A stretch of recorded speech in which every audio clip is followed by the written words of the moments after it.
Selamat datang di channel Jendela Sains, terutama buat kalian para pejuang UTBK. Kali ini kita akan membahas soal asli UTBK tahun 2023, tes pengetahuan kuantitatif part yang pertama. Kita akan bahas 3 soal nomor 1 sampai dengan 3. Simak terus video ini sampai akhir. Soal yang pertama. Suatu hari, pabrik bata membuat 840 batu bata. Ternyata jumlah tersebut 40% kurangnya dari target harian pabrik tersebut. Berapa jumlah seharusnya batu bata yang dibuat pabrik tersebut? Oke, gini. Jadi di sini kita mencari target harian atau berapa jumlah seharusnya batu bata itu dibuat setiap harinya. Kita misalkan target itu adalah X. Nah, di sini diketahui suatu hari pabrik bata membuat 840 batu bata. Nah, ternyata jumlah ini, 840 ini, adalah 40% kurangnya dari target harian pabrik tersebut, atau dari X. Jadi 840 ini 40% kurangnya dari X. Atau dengan kata lain, X ini kalau kita kurangi 40% dari X ya berarti ya, sama dengan 840. Ya sudah, berarti X kita kurangi dengan 40%-nya, 40% dikali X, itu sama dengan 840. Jadi seperti ini persamaannya. Jangan keliru, jangan gini. Jumlah ini 840 adalah 40% kurangnya. Ya sudah, kalau gitu 840 ini kita tambah 40%. 40% dari 840. Nggak seperti itu. Beda hasilnya kalau kalian mencari seperti itu. Jadi yang benar adalah kita mulai dari target. Targetnya X. Dikurangi 40% dari X, itu 840. Ngerti ya? Kuncinya adalah 40% ini harus dikali dengan target. Bukan dikalikan sama 840. Ngerti ya? Oke, kita lanjutkan. Ini X min, ini kita jadikan pecahan aja. 40% berarti 40 per 100, atau kita sederhanakan berarti 2 per 5. Bagi 20 kan ya? X sama dengan 840. X itu kan artinya 1X. Dikurangi 2 per 5X. Berarti kan 5 per 5X dikurangi 2 per 5X itu 3 per 5X. Sama dengan 840. Berarti kalau X sama dengan 840 dikali, kita balik ya, berarti 5 per 3. 840 coret sama 3 itu 280. Kali 5 berarti 1400. Jadi X sama dengan 1400. Oke, jadi kita dapatkan jawaban soal ini adalah B, 1400 batu bata. Soal berikutnya. Ibu membuat bakso dengan perbandingan 8 bagian tepung, 3 bagian bumbu, dan 9 bagian daging. Jika ibu menggunakan 2 kg tepung, maka berapa kilogram bumbu dan daging yang diperlukan? Oke, jadi ini kita membandingkan 3 hal, yaitu tepung, bumbu, dan daging. Kita buat tabel ya, kita buat kolomnya, 3 kolom, yaitu yang pertama tepung, yang kedua bumbu, dan yang ketiga daging. Di situ diketahui perbandingannya, tepung itu 8, bumbu itu 3, daging itu 9. Lalu, jika ibu menggunakan 2 kg tepung, jadi ini 2 kg, maka berapa kilogram bumbu dan daging yang diperlukan? Ya, kita misalkan yang bumbu itu X kilogram, daging itu misalkan Y kilogram. Nah, sekarang gini, tepung, bumbu, daging ini perbandingan senilai atau berbalik nilai? Logikanya senilai, karena kan ini kita membuat makanan, membuat resep gitu ya. Jadi kan harus proporsional. Kalau misalkan tepungnya yang digunakan tambah banyak, ya otomatis bumbu dan dagingnya juga tambah banyak. Kalau tepung yang digunakan tambah sedikit, bumbu dan dagingnya juga tambah sedikit. Ya, jadi di sini kita langsung buat pecahannya. Jadi ini perbandingan senilai, berarti ya ini per ini sama dengan ini per ini. Kalau ada 3 ini, ya berarti sama dengan lagi ini per ini. Atau kita tulis di sini, 8 per 2 sama dengan 3 per X sama dengan 9 per Y.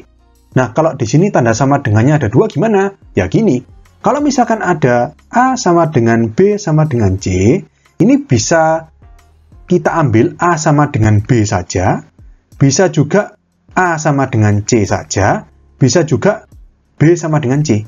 Jadi kan kalau kita mau menyelesaikan persamaan itu kan hanya boleh ada satu tanda sama dengan. Karena kan tanda sama dengan itu memisahkan ruas kiri dan ruas kanan. Kalau ada 2 tanda sama dengan, berarti salah satu boleh dihapus. Boleh yang kiri yang dihapus atau A dihapus, tinggal B B sama dengan C, boleh yang tengah yang dihapus, berarti yang kiri sama dengan yang kanan, A sama dengan C, boleh juga yang kanan yang dihapus, atau yang kiri sama dengan yang tengah, atau A sama dengan B.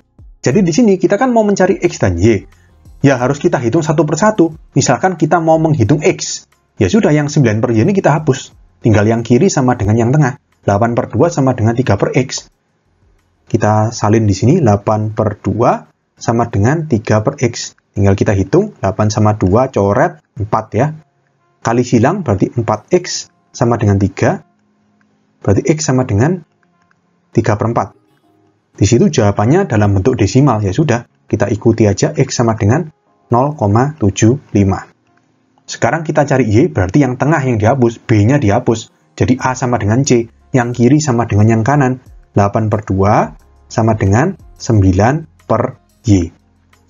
Coret, 4, berarti 4Y sama dengan 9, berarti Y sama dengan 9 per 4. 9 per 4 itu 2 seperempat ya, berarti Y sama dengan 2,25. Berarti bumbunya 0,75 kg, dagingnya 2,25 kg. Berarti kita dapatkan jawaban soal ini adalah A, 0,75 kg dan 2,25 kg. Soal berikutnya. Perhatikan gambar di samping. Berdasarkan gambar diagram Venn di samping, maka daerah yang diarsir menyatakan titik-titik-titik. Oke, ini gambar diagram Venn. S itu artinya himpunan semesta ya. Lalu ada 3 himpunan, yaitu K, L, dan M yang posisinya seperti ini. Dan yang diarsir, kalau kalian lihat, ini adalah himpunan M, tapi nggak semuanya. Kalau himpunan M kan ini, semua yang termasuk dalam lingkaran ini diarsir. Nah ini M, tapi nggak termasuk K dan L yang beririsan dengan M ini. Ya, jadi hanya M saja yang diarsir, tanpa K dan L, gitu kan. Nah, menyatakannya gimana? Kita coba cek satu persatu pilihan jawabannya.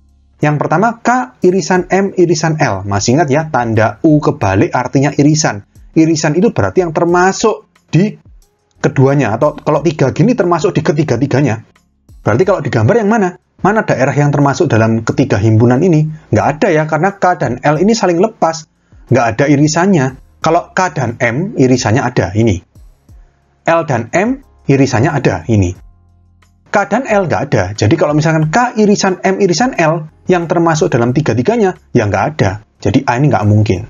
Yang B, K gabungan L irisan M. Kalau U seperti ini, itu artinya union atau gabungan. Digabung atau gitu ya. Kalau irisan tadi kan dicari yang overlap atau yang termasuk dalam kedua-duanya atau dan.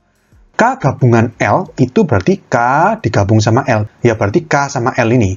Lalu diiriskan sama M. Ya berarti kan yang ini harusnya yang diarsir. Ini dan ini. Jadi K gabungan L irisan M itu ini dan ini. Jadi salah ya, nggak sesuai sama gambar ini. Kemudian yang C, M dikurangi dalam kurung K gabungan L. Nah, kita kerjakan yang dalam kurung dulu. K gabungan L tadi kan, ya himpunan K sama himpunan L digabung. Jadi ya dua-duanya ini. Lalu M dikurangi dengan gabungannya itu tadi. Berarti M semuanya ini dikurangi gabungan K dan L. Jadi ini dan ini. Ya, berarti benar ya. M dikurangi itu berarti kan M yang bukan termasuk K gabungan L. Jadi yang M saja. M yang termasuk dalam K nggak masuk. M yang termasuk dalam L juga nggak masuk. Jadi yang masuk hanya yang M saja, yang tidak termasuk dalam K maupun L. Jadi jawaban soal C ini benar. Yang diarsir ini. Gitu ya. Tapi meskipun kita sudah tahu jawabannya, kita tetap cek pilihan D sama E. M dikurangi K irisan L. Nah, K irisan L tadi kan nggak ada, karena K dan L ini merupakan dua himpunan yang saling lepas. Tidak ada daerah yang overlap atau yang bertumpuan. Jadi K irisan L itu himpunan kosong. M dikurangi himpunan kosong, ya berarti M semuanya. Berarti salah, itu kan ya. Dan yang terakhir, M plus dalam kurung K irisan L. Plus itu apa? Plus itu sama aja seperti gabungan, union atau U ini. M digabung sama K irisan L. Tadi K irisan L kan nggak ada himpunan kosong. M digabung sama himpunan kosong, ya tetap M. Berarti salah ya. Karena yang diarsir itu bukan M semuanya, tapi M tapi yang nggak termasuk dalam K maupun L. Jadi kita dapatkan jawaban soal ini adalah C. M dikurangi dalam kurung K gabungan L.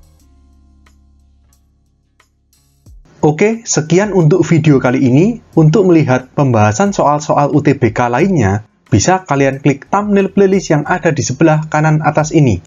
Jika ada pertanyaan, saran, maupun kritik, bisa kalian tulis di kolom komentar. Semoga bermanfaat dan sampai jumpa di video selanjutnya.